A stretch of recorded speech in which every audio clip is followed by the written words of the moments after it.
Un mundo perturbado, para una sociedad atemorizada, para una familia desintegrada o para una vida angustiada, existe esperanza. Jesús es el camino que nos conduce a la salvación.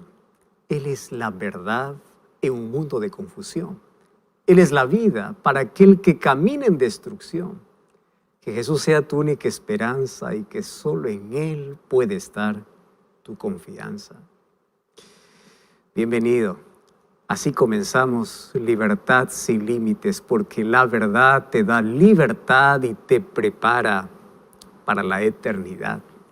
Y Jesús dice, y conoceréis la verdad, y la verdad os hará libres. Todos en la vida estamos en una prisión de mentira hasta que llega a nosotros la verdad para darnos la verdadera libertad, aquella que realmente da completa felicidad y esperanza de eternidad. Y hablando acerca de estudio de la Biblia, yo tengo aquí en mis manos un material espectacular que sin duda te va a dar libertad de tantos argumentos que por allí se escucha sobre el último libro de la Biblia, el libro de Apocalipsis. Yo tengo aquí en mis manos un curso bíblico llamado Biblia Fácil Apocalipsis. Aquí en este material tú vas a encontrar cómo el libro de Apocalipsis es un libro realmente entendible. Es un libro fascinante porque habla sobre la esperanza que todos los seres humanos tenemos en el regreso de Jesús. Y aun cuando parece que algunos de sus capítulos dan miedo, aun cuando para muchos puede traer confusión, es esperanza. Puedes solicitar este material que es totalmente gratis a través de nuestro número de WhatsApp, que es el +5512 9810 1460. Te repito una vez más, +5512 9810 1460. O también puedes ingresar a nuestro sitio web estudielabiblia.com. Ingresa allí y allí puedes descubrir este y otros materiales que van a ayudarte a tener esa verdadera libertad que nos prepara para la eternidad a través del estudio de la palabra de Dios. Hoy tenemos un tema súper importantísimo. Este programa es imperdible. Entonces, mientras tú solicitas el curso bíblico, mientras estás enviando tu mensaje por WhatsApp para solicitar el curso bíblico, de aquí a poco te cuento sobre lo que hoy vamos a hablar. Pero un adelanto, este tema tú no puedes perderte por nada del mundo. Vamos a una brevísima pausa, no cambies el canal y ya regresamos, que esto es... Cuando nosotros ilustramos el corazón, a menudo lo diseñamos de una manera linda, ¿verdad? Colocamos más o menos una figura de un corazón, más ese corazón que diseñamos ni se parece al órgano que bombea sangre, ni siquiera al corazón que la Biblia habla. La palabra corazón es una de las palabras más delicadas, más tiernas para poder hablar acerca del amor, por ejemplo. Cuando una pareja está enamorado o enamorada, siempre coloca un corazón flechado. Y ahí en el corazón se puede colocar nombres, que es el símbolo, se ha convertido en el símbolo de amor. Sin embargo, el corazón en la Biblia habla del asiento de las emociones. Y cuando en la Biblia habla de corazón, está hablando en sí de tu mente, de tu cerebro. Es interesante conocer eso. ¿Por qué te estoy hablando de esto? Porque nuestro tema de hoy tiene que ver con eso. ¿De qué está lleno tu corazón? ¿De qué está llena tu mente? ¿De qué manera tú permites entrar a ciertos huéspedes indeseables al comienzo, que luego te vas acostumbrando, hasta que luego toman control completo de tu vida? Hablemos, por ejemplo, de aquellos sentimientos o de remordimiento, deseo de venganza o de cosas que sabes que te van a destruir. Le abres la puerta del corazón, o sea, permites que entren en tu mente y primero llegan como pasajeros, pero luego se van instalando y van trayendo sus cosas y te van arruinando la vida. Llegan como inquilinos, pero se quedan como amos. Así que hay que tener mucho cuidado de qué llenamos nuestra mente o nuestro corazón. Porque si hay una realidad es la siguiente. Y es que no existe un corazón vacío. El corazón o está lleno o de Dios o de las cosas de esta vida, pero no existe jamás un corazón vacío. De eso es lo que queremos hoy hablar en este programa. Así que quédate allí, quiero que puedas tomar un lápiz y un papel, pero sobre todo puedas tomar tu Biblia. Y si estás con amigos o familia, llama a la familia, ponte cómodo, que vamos a estudiar la palabra de Dios y vamos a ver de qué está lleno nuestro corazón. No cambies el canal, vamos a una brevísima pausa y ya regresamos. Cuando la Biblia habla de corazón, está hablando del asiento de nuestras emociones y de nuestras decisiones. Está hablando de nuestra mente. Cuando Jesús te dice, dame, hijo mío, tu corazón, te está diciendo, dame tu mente. ¿Y por qué razón? Porque aquello que tienes en tu mente es aquello que domina tu vida. ¿Estás entendiendo? Las acciones son el resultado de nuestros pensamientos, de lo que hay en nuestro corazón, o sea, de lo que hay en nuestra mente. Y alguien colocó la mente como la mayor fábrica del mundo, porque todos los pecados se fabrican primero ¿dónde? En la mente, o como la Biblia llama, el corazón. Por eso debemos tener mucho cuidado con nuestra mente. Y la mente se alimenta por aquello que vemos, por aquello que oímos, por aquello que palpamos, por aquello que gustamos.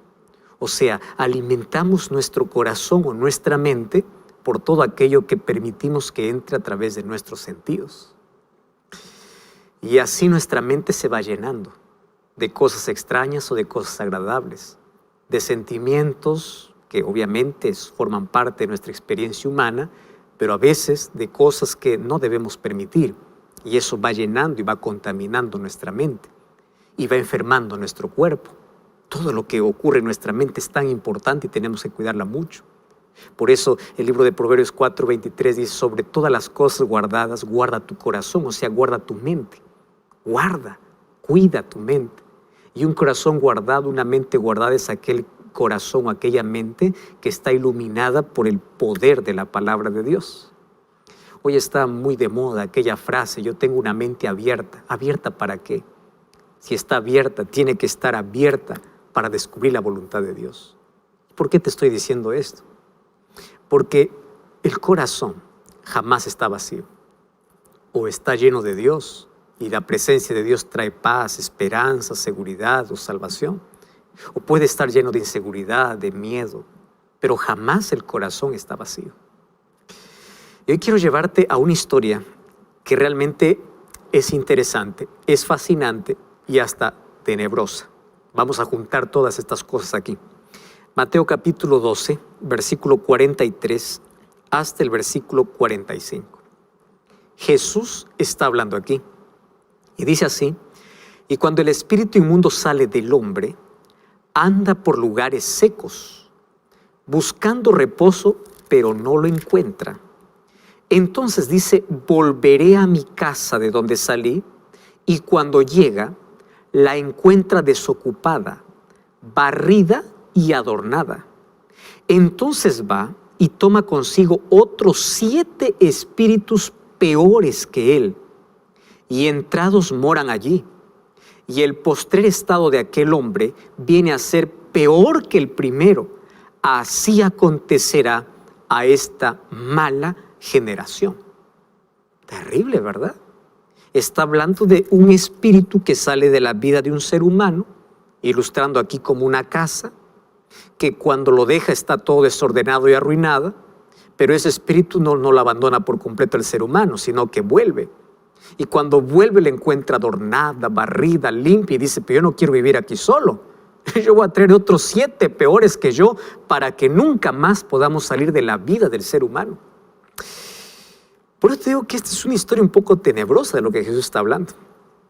Vamos a la ilustración, porque Jesús aquí está ilustrando la vida como una casa. Y a mí me encanta esa comparación, porque en sí la vida es como una casa. La mente especialmente es como una casa. Y en una casa tú tienes varios cuartos, ¿verdad? Tienes una sala, una cocina, tienes cuartos.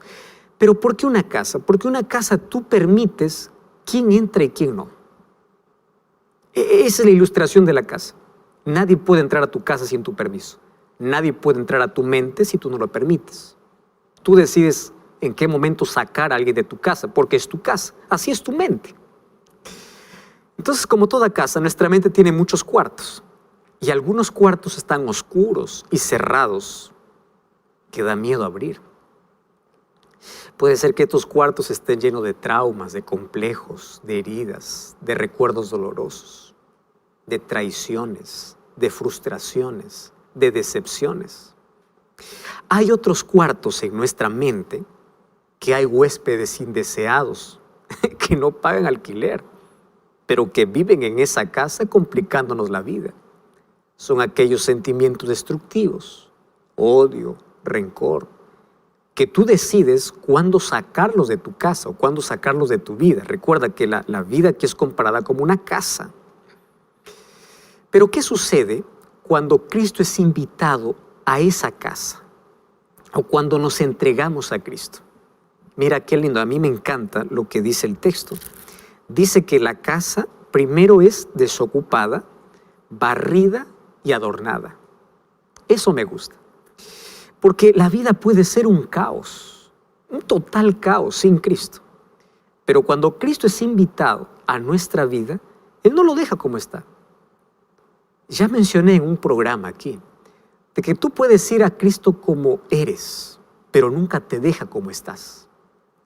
Tú puedes decir, Cristo me ama como soy, es verdad, te ama como soy, pero nunca te va a dejar como estás, te va a cambiar. Entonces Él barre tu vida, Él adorna tu vida, Él ilumina tu vida.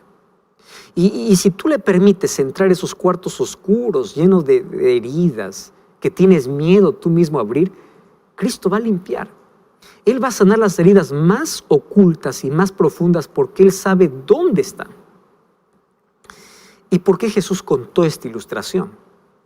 Cuando nosotros vamos a Mateo capítulo 12, versículo 22, encontramos que Jesús acababa de curar a un endemoniado, ciego y mudo. Y claro, todo indicaba que este hombre, una vez curado, no tomaría la iniciativa de invitar para que Jesús pueda estar en su vida. Fíjate lo que sucede. Jesús hizo un milagro. Jesús sacó un demonio dentro de él que había poseído, pero él dijo, bueno, ahora estoy sin el demonio, ahora quiero hacer mi propia vida. No necesito ni a Cristo. Ya estoy libre del demonio, pero yo quiero ser yo. No necesito que Cristo gobierne mi vida. Y aquí hay un problema. De nada sirve un milagro si el corazón va a continuar vacío sin Cristo. Si la mente va a continuar vacía, no perteneciendo a Cristo. O sea, de nada sirvió el milagro de expulsar al demonio de la vida de este muchacho si él no invitaba a Cristo a estar en su vida. ¿Por qué? Y aquí Jesús dice, porque puede ser que de aquí a poco el último estado sea peor que el primero. Porque el demonio, una vez que sale de tu vida, no te va a abandonar. Va a estar dando vueltas, esperando una puerta abierta para poder ingresar. Y claro, como Jesús ya limpió tu vida, dice, este es mi hogar, yo quiero estar allí. Pero Él viene con otros peores, viene con vicios, viene con otros problemas, con otros sentimientos destructivos para acabar con tu vida. Entonces aquí viene el peligro de decir, yo no quiero a Cristo en mi vida, porque mi vida prefiero que yo lo pueda gobernar. Nadie gobierna su propia vida. O está Dios en el trono, o está Satanás en el trono.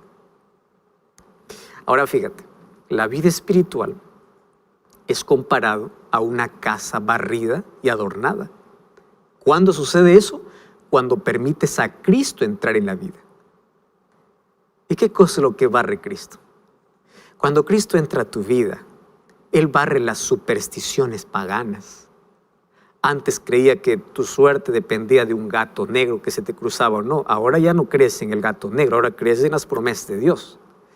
Antes tú creías que los malos espíritus se ahuyentaban colocando una planta de aloe vera o de sábila ahí en tu puerta. Ahora dices no, ahora es la oración que me protege. Dios te libra de supersticiones paganas. Dios te libra de tradiciones, de prácticas ligadas a la idolatría. O sea, Dios barre, Dios limpia. ¿Y cómo lo adorna?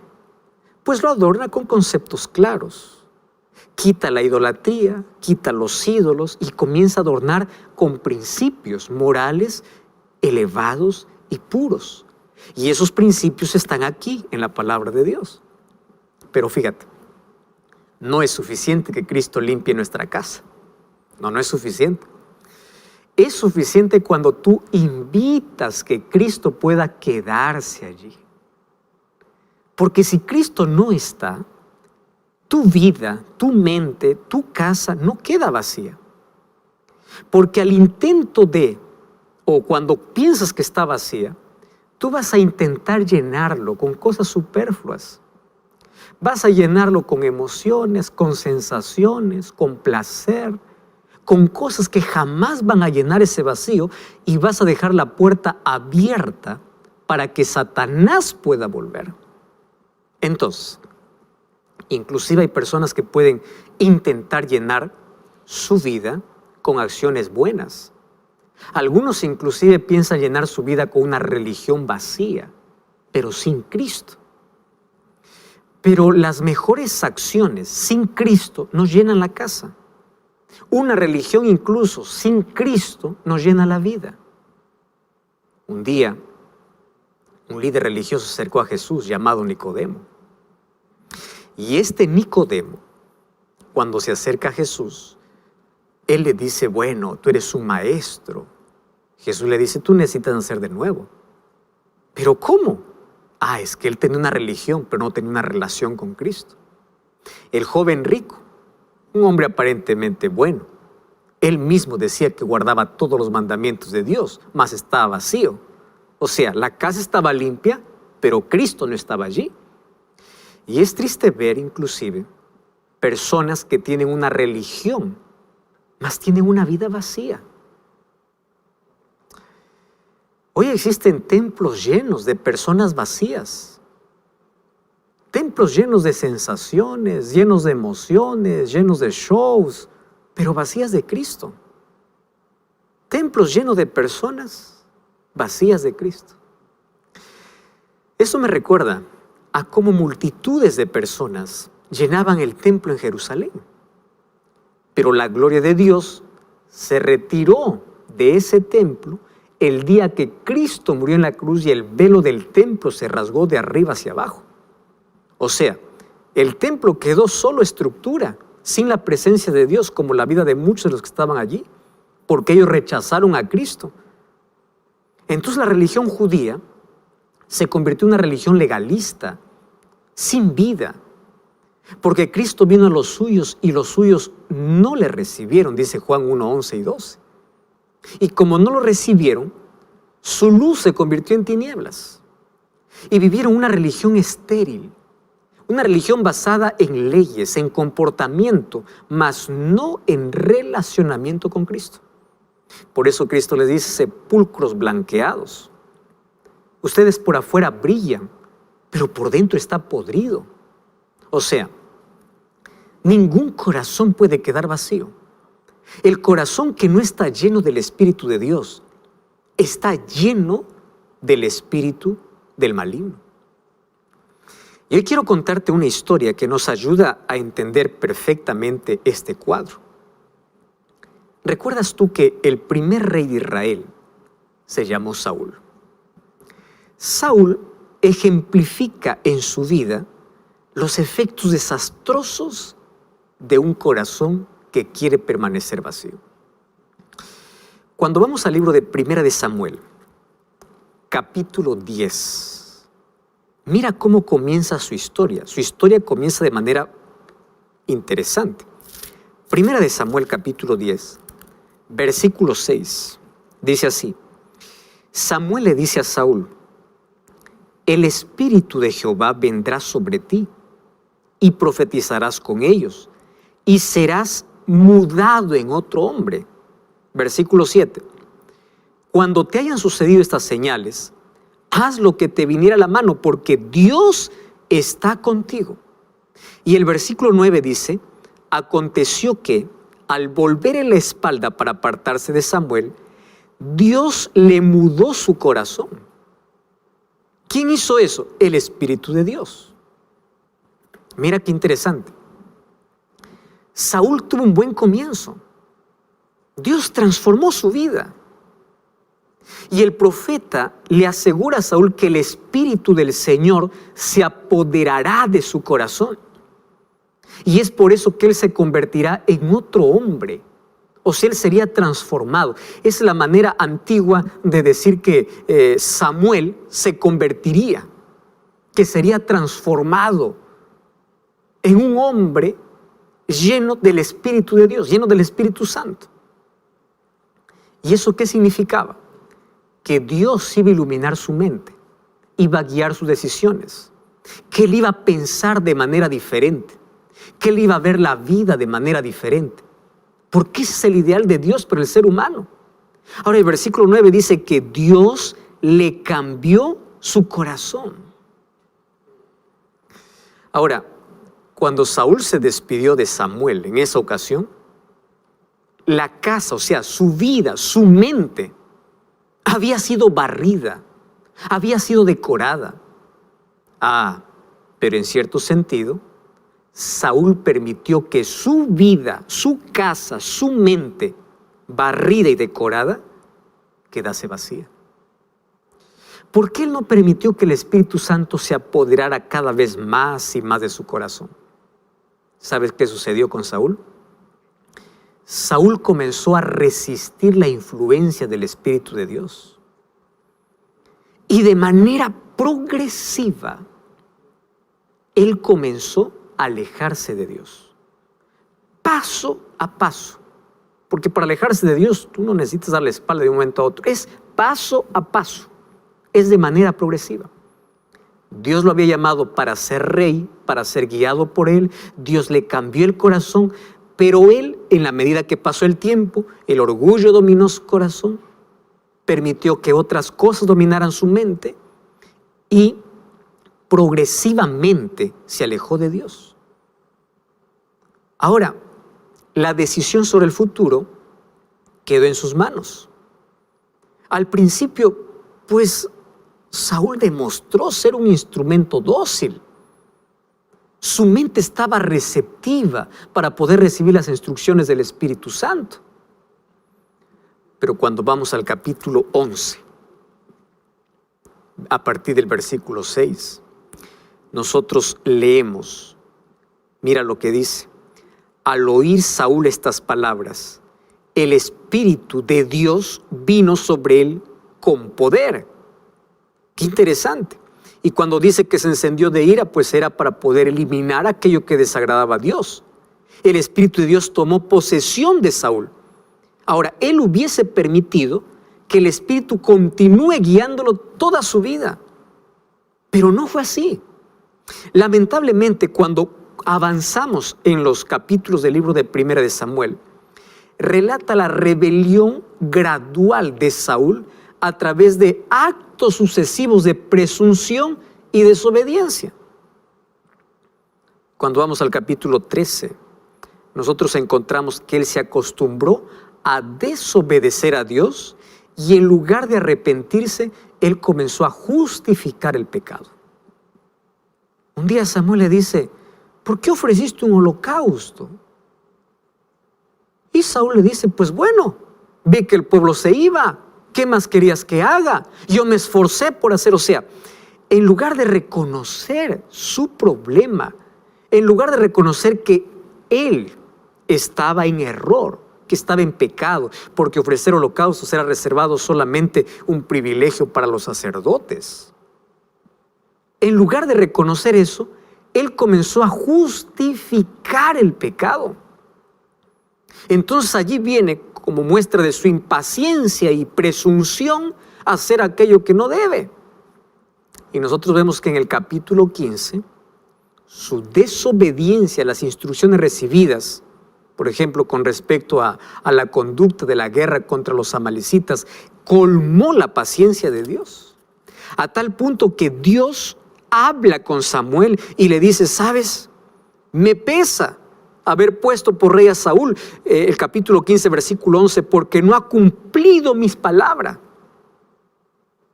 Se acostumbró a desobedecer y ante la corrección de los profetas o de Samuel, él justificaba su pecado. Y mira lo que sucede. En los capítulos 18 del libro de 1 de Samuel, él comienza a abrigar en su corazón o en su mente celos injustificados contra David. Porque recuerdas que David, con gran heroísmo y confianza en Dios, derrotó al gigante Goliat. Bueno, él empezó a abrigar allí sentimientos de celos, de envidia.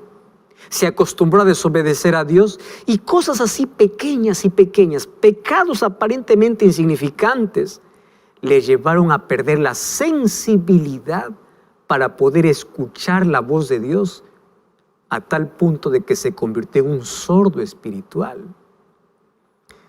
Porque eso es lo que sucede con una persona que se acostumbra a un pecado. Primero comienza a justificar, comienza a minimizar el pecado, justifica el pecado y luego ya no siente más necesidad de arrepentimiento, a tal punto que llega inclusive a pecar contra el Espíritu Santo. Pecado contra el Espíritu Santo no es que Dios se cansa de perdonarte.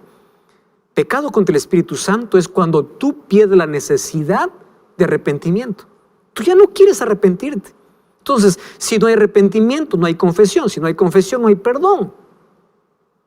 Entonces Saúl resistió persistentemente al Espíritu de Dios. Y sabes que el Espíritu Santo terminó retirándose de Saúl. Y como ningún corazón permanece vacío por mucho tiempo, finalmente aquella casa limpia, barrida, adornada, fue ocupada por un espíritu maligno. Y triste lo que leemos en 1 Samuel capítulo 16, versículo 14. Mira lo que dice. El espíritu de Jehová se apartó de Saúl y le atormentaba un espíritu malo de parte de Jehová. Ese espíritu malo de parte de Jehová no es que Dios mandó al espíritu malo, sino que en el lenguaje del Antiguo Testamento todo lo que ocurría era Dios el causante. Aún aquello que Dios permitía, ellos lo tomaban como que Dios causaba. Entonces, cuando el Espíritu de Dios sale, quien toma posesión es un espíritu malo.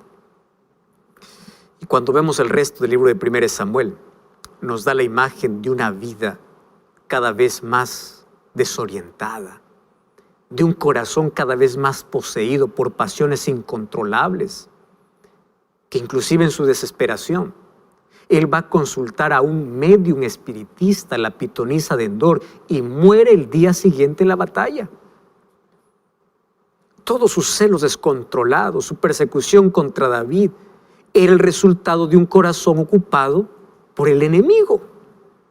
Ahora, hay personas hoy cuyos corazones, cuya mente, cuya vida está barrida, está adornada, pero quieren que permanezca vacíos.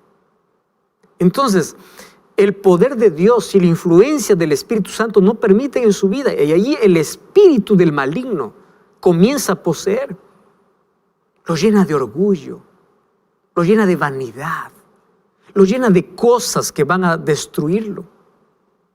Y sabes, hay muchos, por ejemplo, que han expulsado, quieren expulsar muchos hábitos malos de su vida y quieren colocar allí aquellos hábitos que tengan ideales elevados, nobles, para poder adornar sus vidas. O sea, intentan abandonar sus viejas costumbres, pero no están buscando diariamente a Cristo.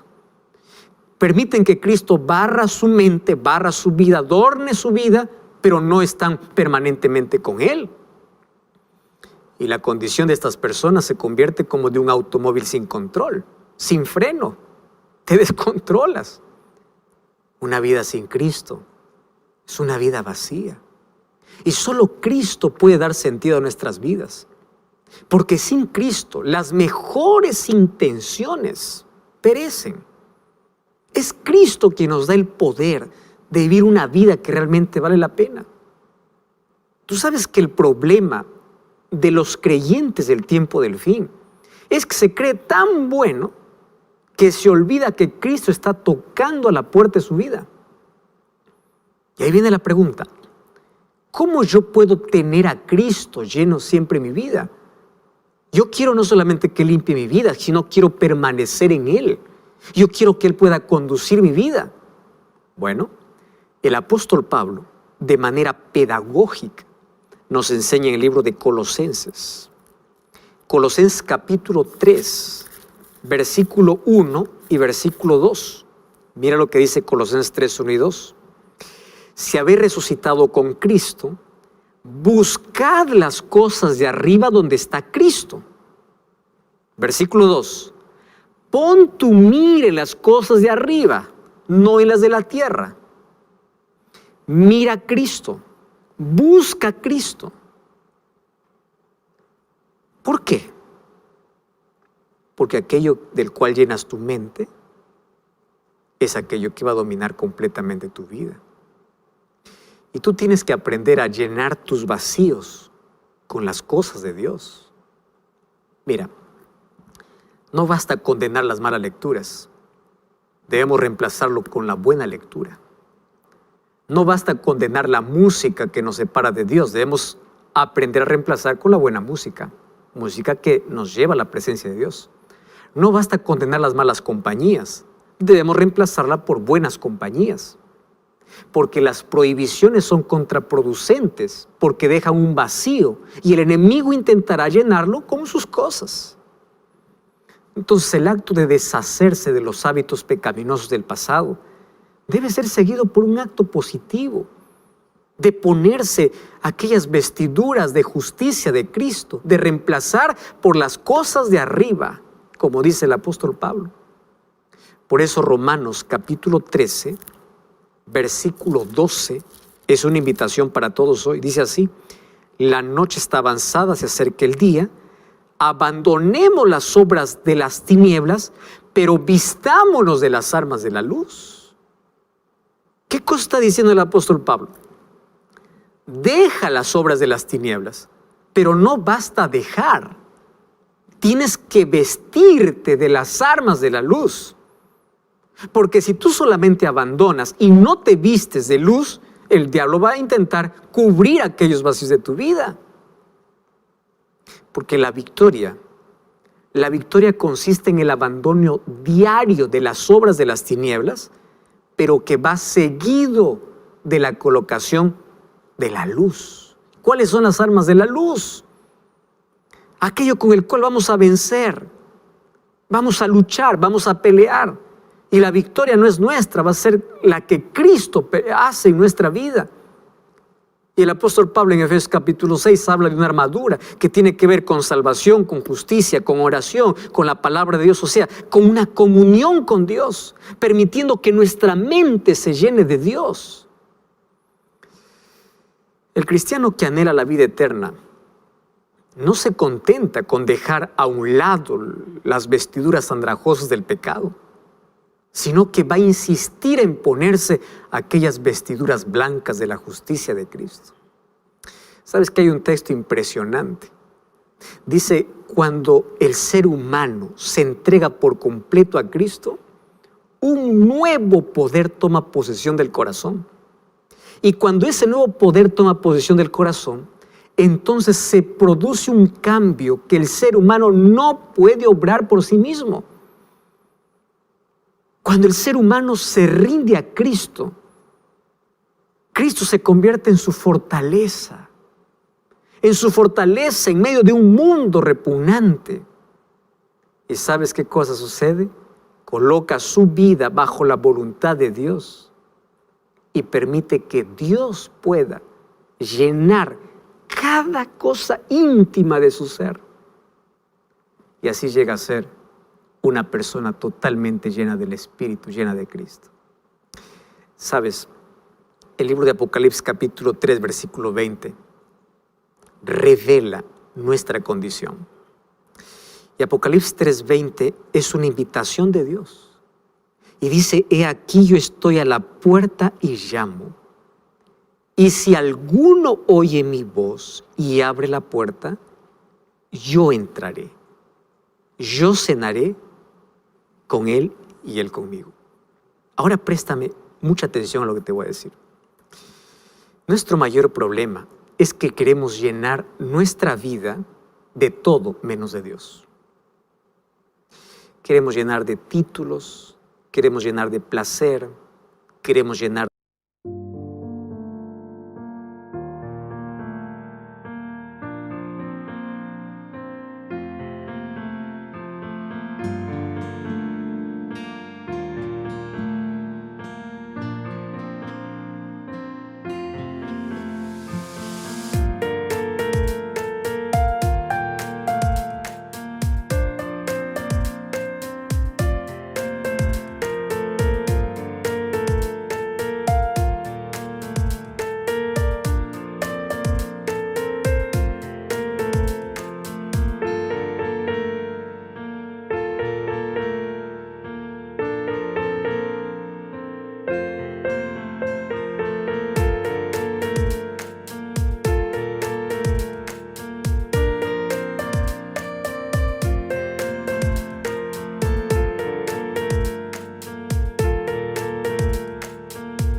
llenar de cosas, queremos llenar de emociones, queremos llenar de satisfacciones, queremos llenar de dinero, de avaricia, de codicia. O sea, nos llenamos de todo. Y Jesús sigue fuera de nuestro corazón. Lo más triste es que muchos quieren llenar inclusive de buenas obras. Y yo conozco gente tan buena.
Yo conozco gente que hace obras de bien, gente tan generosa.